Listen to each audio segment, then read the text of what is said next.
I'm Shannon, 35, an interior designer hustling in the chaotic buzz of Brooklyn, New York.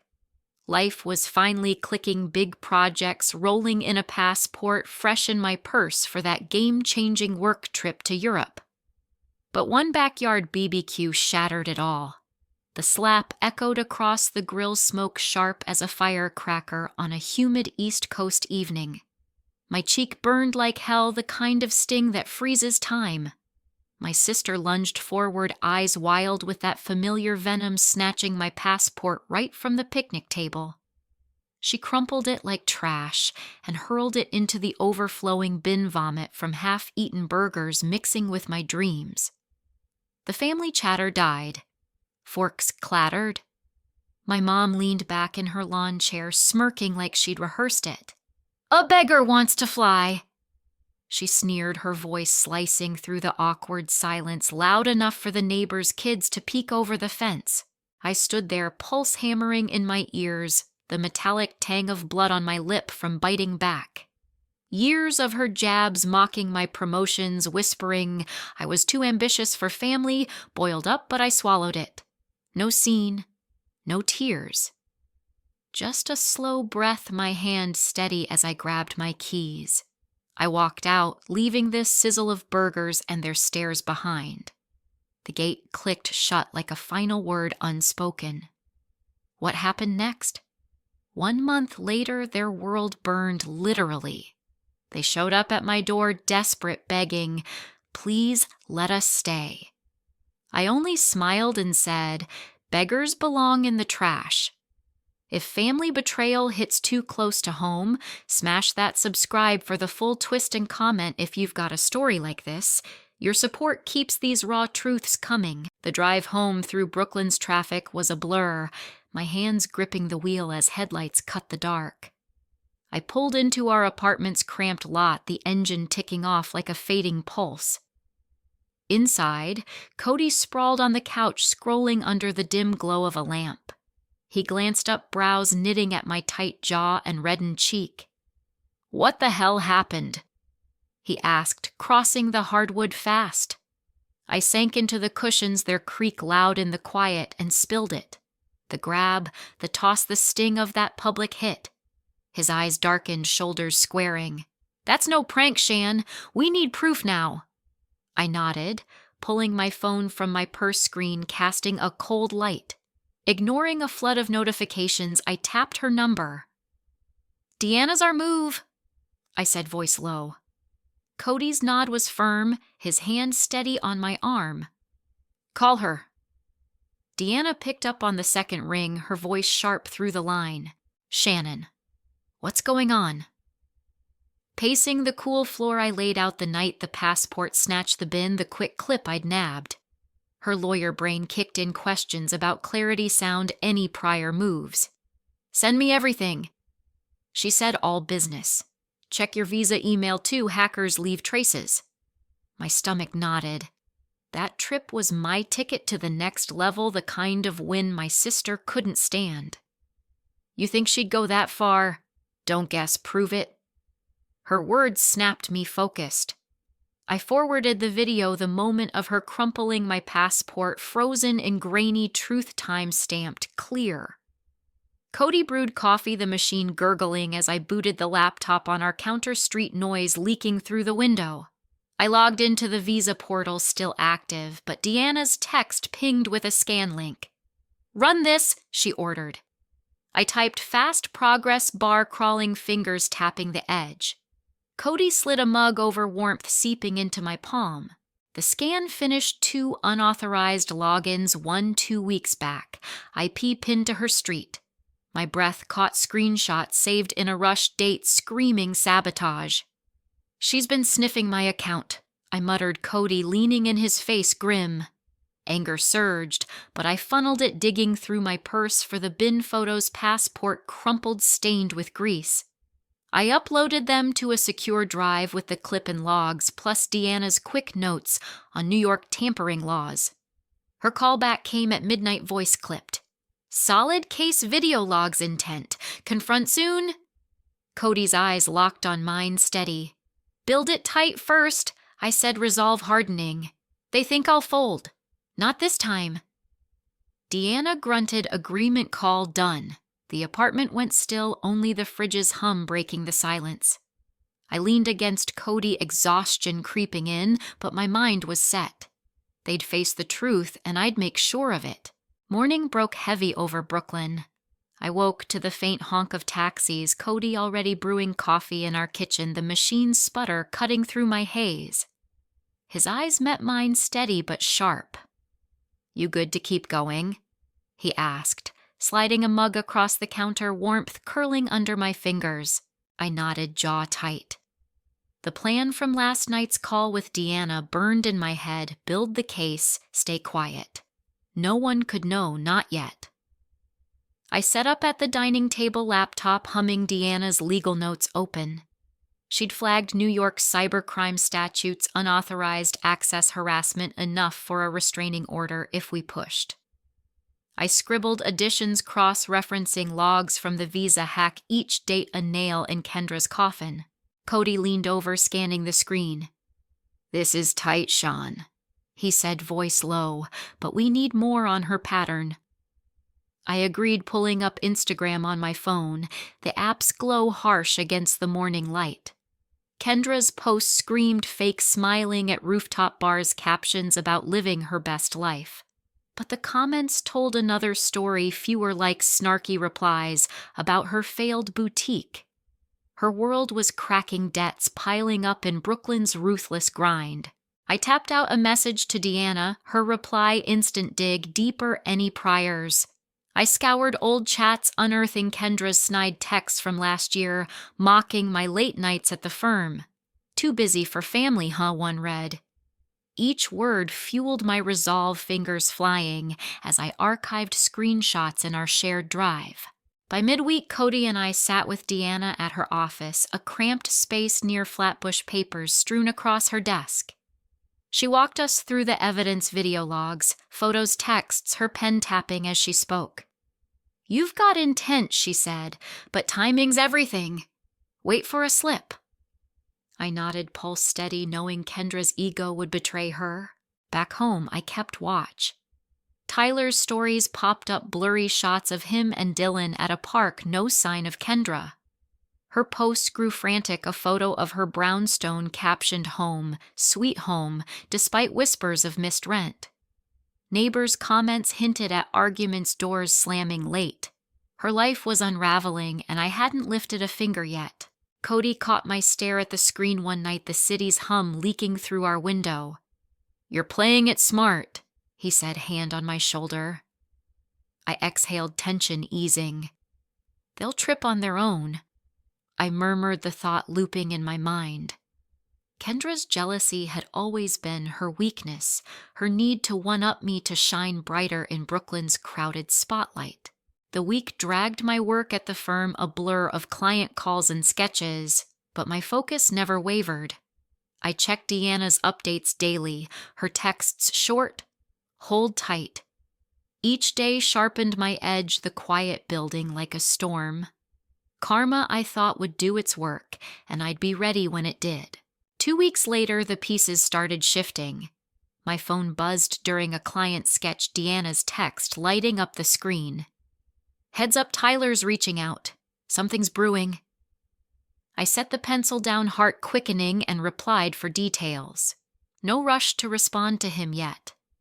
Tyler called that afternoon, voice tight over the line, as Brooklyn's sirens wailed in the background. "Shannon Dillon said something odd about that BBQ. The video he saw you send it to his mom." I kept my tone even, probing without giving ground. "What do you mean?" He exhaled hard. "Kid's 6, but he remembers. Told me she tossed your passport, then cried about it later. I confronted her and she cracked.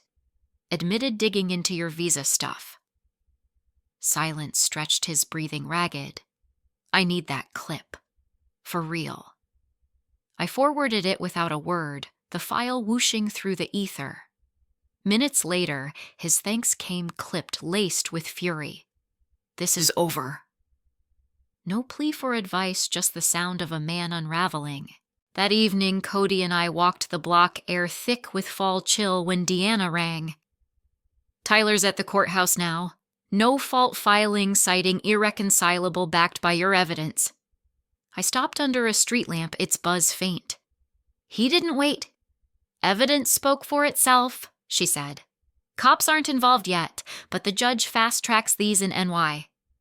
Cody squeezed my hand, his warmth grounding. We turned homeward, the brownstones looming like silent witnesses. Kendra's side erupted the next day. Tyler texted updates, her screams echoing from their brownstone neighbors peeking from stoops. "She's packing, denying everything," he wrote. "Dylan's with me."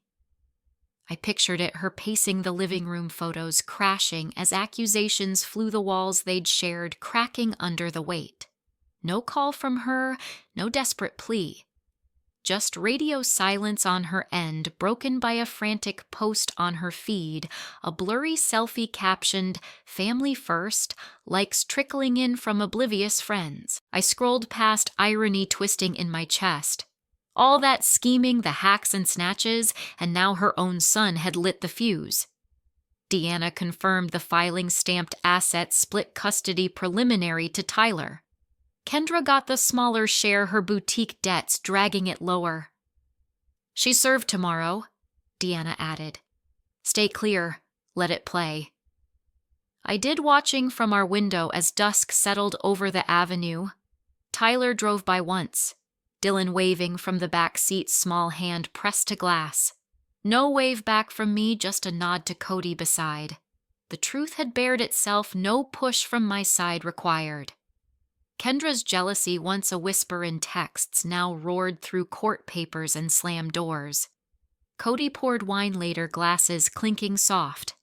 "It's unfolding without us," he said. I sipped the tang sharp. Yeah, it was her web, tangling her own feet, the catalyst she'd never seen coming. Truth like that didn't need my voice. It shouted on its own. The fallout hit fast. 1 month after the BBQ, Brooklyn streets buzzed with their usual chaos, but Kendra's world was crumbling. Deanna texted me during a lunch break, her message short: "Divorce finalized." Tyler got primary custody. I leaned against the deli counter, the clatter of plates fading as I processed it. Kendra had lost half the brownstone under New York's no-fault split, her boutique debts swallowing the rest. Tyler's updates came sparse, but brutal. He'd moved Dylan to his parents' place upstate, a small house far from the city's grind. Kendra stayed in the brownstone alone, with Trisha scraping by on odd retail jobs. I didn't reach out, didn't need to. Their lives were unraveling without my touch. Then it happened. A late-night call from Cody woke me, his voice low. Neighbor posted Kendra's place caught fire. I sat up, sheets rustling, the city's distant horns faint through the window. Details trickled in by morning via Deanna's network. Kendra, stressed from the divorce, had argued with Trisha over money papers strewn across their living room. She'd left a space heater running near the mess, old wiring sparked, flames ate fast. Fire trucks screamed through Brooklyn, too late to save much. The brownstone was gutted, walls charred black. I saw the news clip on my phone, smoke curling over familiar stoops. Kendra and Trisha salvaged scraps, sleeping in a cheap motel off the expressway. Insurance rejected their claim, negligence, the report said, citing the heater's misuse. No payout, no rebuild. Trisha's savings, already drained, propping up Kendra's failed ventures, vanished into legal fees from the divorce fight. I stood in our apartment, coffee cooling in my hand, staring at the skyline. No call from Kendra, no plea from Trisha. Just silence heavy as the ash settling on their ruin. Cody joined me, his arm brushing mine. "They did this to themselves," he said, voice steady. I nodded, a slow burn of satisfaction rising. Justice didn't need my push. It rolled in like a storm. Kendra's last Instagram post days before the fire showed her smiling in a borrowed dress captioned "Starting Over." No likes, no comments. Her facade had cracked, Brooklyn's social pulse moving on without her. Trisha, once loud with her taunts, now faced the city's cold shoulder, her pension too thin to cover a new start. I walked to work that day, the avenue alive with honks and chatter. My visa was secure, the Europe trip locked in sketches piling up for clients. Their collapse didn't lift me, it just cleared the air. Kendra's jealousy, Trisha's bias, all their scheming had fueled their own fall. No courtroom, no confrontation from me, just the weight of their choices crashing down. Cody met me for dinner, our usual spots neon buzzing. "Feels right, doesn't it?" he asked, fork pausing. I sipped my drink, the ice clinking sharp. Yeah, it did. Justice had done its work clean and unyielding without a single word from me. Dawn came raw the next morning. A sharp knock rattled our Brooklyn apartment door, cutting through the hum of early traffic. I peered through the peephole, breath-catching. Kendra stood there, hair-tangled eyes hollow from a night in a motel. Trisha leaned on a cane beside her, face pinched, bags at their feet. Dylan clung to Kendra's leg, his small frame shaking. I cracked the door chain still latched, letting the cold air slip in. Kendra's voice broke first, low and frayed. "Shannon, please. We lost everything in the fire. Let us stay just a week."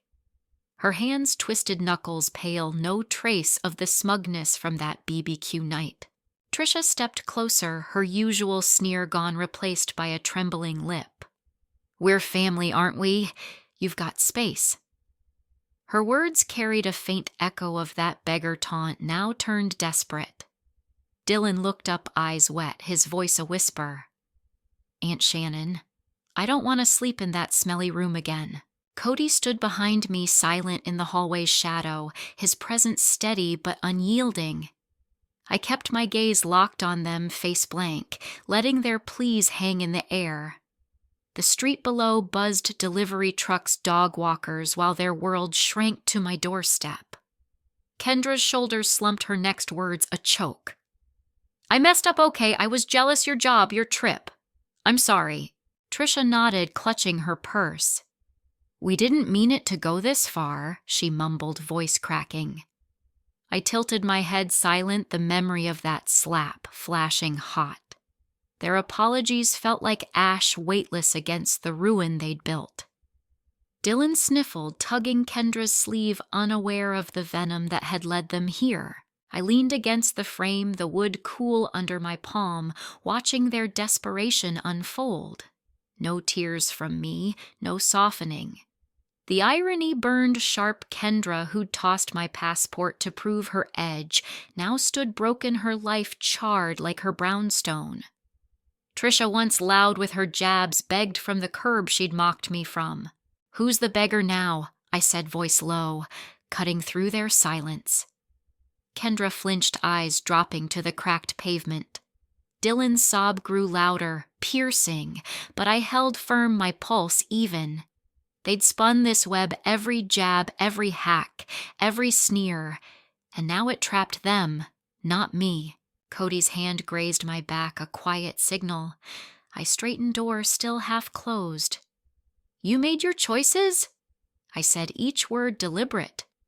Kendra's face crumpled. Trisha's cane trembled, but no more words came. The moment stretched heavy, their shadows small against Brooklyn's rising sun.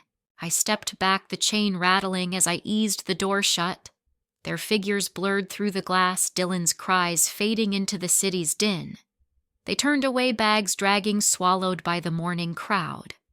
Justice didn't need my hand. It had already carved their path, leaving me to watch it unfold. Their shadows faded from my doorstep. I stood still, the echo of their pleas lingering like Brooklyn's morning smog. Kendra's broken voice, Trisha's trembling hands, Dylan's tears, they'd begged for my mercy, but the sting of that slap, the sneer of beggar, burned hotter. I stepped to the door glass, cool under my fingers, and spoke clear each word, a blade. Beggars belong in the trash. The silence that followed was deafening. Kendra's eyes widened, a flash of shock cutting through her desperation. Trisha froze, cane unsteady, as the words, her own twisted back, hit like a gut punch. I slammed the door, the thud final locking out their faces. Cody stood by the couch, nodding, once his quiet approval sealing the moment. I grabbed my phone, fingers swift blocking Kendra's number, Trisha's too. Social media next unfollowed, blocked their profiles, erased from my world. The screen went dark, and with it, the last thread of their presence snapped. No second chances, no explanations owed. Brooklyn's hum pulsed outside, life moving on without them. Weeks passed, and their downfall sharpened. Kendra, once strutting in borrowed confidence, took a cleaning job at a downtown deli scrubbing floors for $2,000 a month, barely scraping by in New York's grind. Her boutique dreams were ash, her social circle gone, neighbors turned away, their whispers cold. Trisha, stripped of savings, landed in a public nursing home across the borough, her pension too thin to afford better. Dylan stayed upstate with Tyler, his visits to Kendra rare, each one shorter than the last. I walked to work, the city's rhythm steady under my feet. My visa cleared, the Europe trip landed me a promotion, contracts piling up. Cody and I toasted at our favorite diner, neon buzzing, as we planned a new apartment free from their shadow. Their names never came up, not at family dinners, not in texts. They'd built their exile brick by bitter brick, and I let it stand. Looking back, I wondered, how does jealousy twist so deep it burns everything, Kendra's need to outshine me? Trisha's bias fueling it had carved their ruin. I didn't need to lift a finger. Their choices did the work. Cutting them out wasn't revenge, it was survival. Blood doesn't bind you to toxicity, not when it costs your peace. This is how you handle those who hurt you, draw the line, lock the door, and let them face the mess they made. Family or not, some bridges burn for a reason. If you've ever had to cut ties, you know the weight and the freedom. Stand firm, because protecting yourself isn't cold, it's clear. That's the lesson I carry, and it's stronger than any apology they'll never earn. Cody hugged me that night, the city's lights glinting through our window. "You did right," he said. I nodded, the weight gone. This was my closure, living well, leaving them behind, their echoes lost in Brooklyn's endless noise.